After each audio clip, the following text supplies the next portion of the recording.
I think those who have this undue advantage, they are creating a hype. They are giving the impression that this is, if you see the way some of them are even talking, you will think that they are the representative of the people, whereas they are not. This is an executive committee, if you call it. The executive arm has set up a committee to do, the whole conference is a committee of the executive asking for input. I still expect a white paper, and nothing is constitutional in what we are doing because we are not representative. You cannot gather our opinion and say this is the opinion of Nigeria. It might be the opinion of a certain section of the Nigerian populace. Definitely it's not the opinion, it is not representative. Whatever we come out with cannot be representative because we are not representative of the people. We, at best, we represent the president who set us up. Because it's the president who determined that, oh, Nigerian Supreme Council, you will have 6. Christian Association, you will have 6. Oh, market women, you will have 6. Labor, you will have 24. There was no parameter for determining. Nothing says that market women are more than the Muslims that are given 6.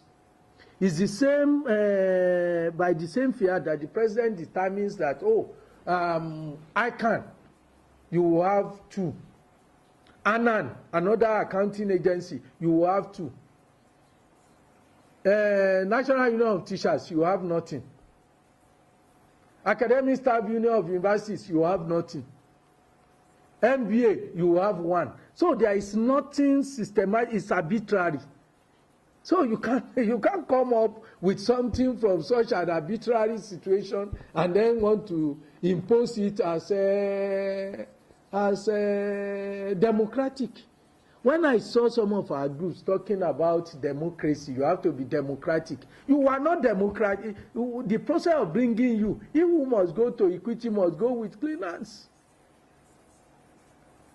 You are not democratically elected. And you now, after achieving the place, you now want to be democratic. So your process, the process of your coming in, whose mandate do you have? So the issue, look, there is no single deaf person. Look at the percentage of the deaf. No single deaf person at that conference. And we have protests from the association of, National Association of People with Hearing challenges, that, look, they were deliberately sidelined.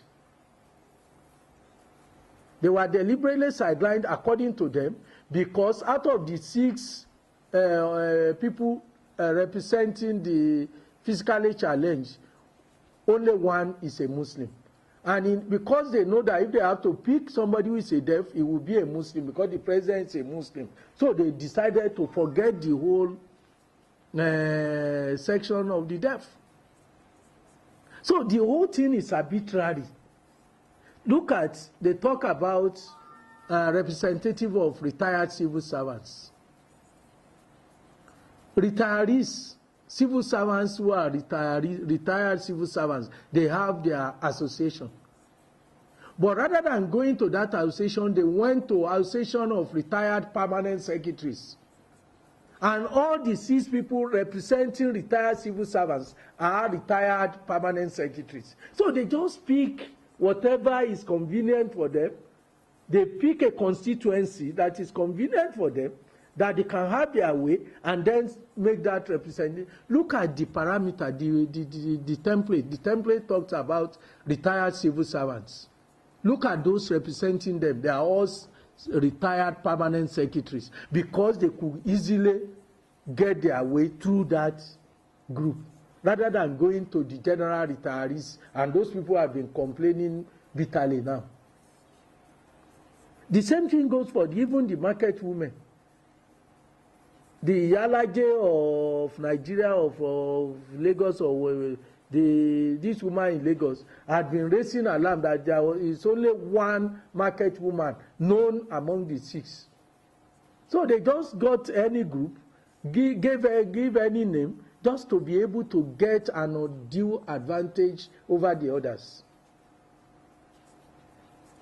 My own position was that the possibility is very high that the president of the Federal Republic was not part of this grand design to marginalize the Muslims. But I believe that people who are powerful enough around him have definitely done this deliberately. And they are the one asking Muslims, no, be calm, there is no problem. So as far as I'm concerned, the solution lies in our being understanding of each other's fears and position. And then we should see how we can go forward. The way forward, all the committees that are sensitive, there must be equal representative of each of the two faith traditions. And our Christian brothers, our Southern brothers, I'm from the South.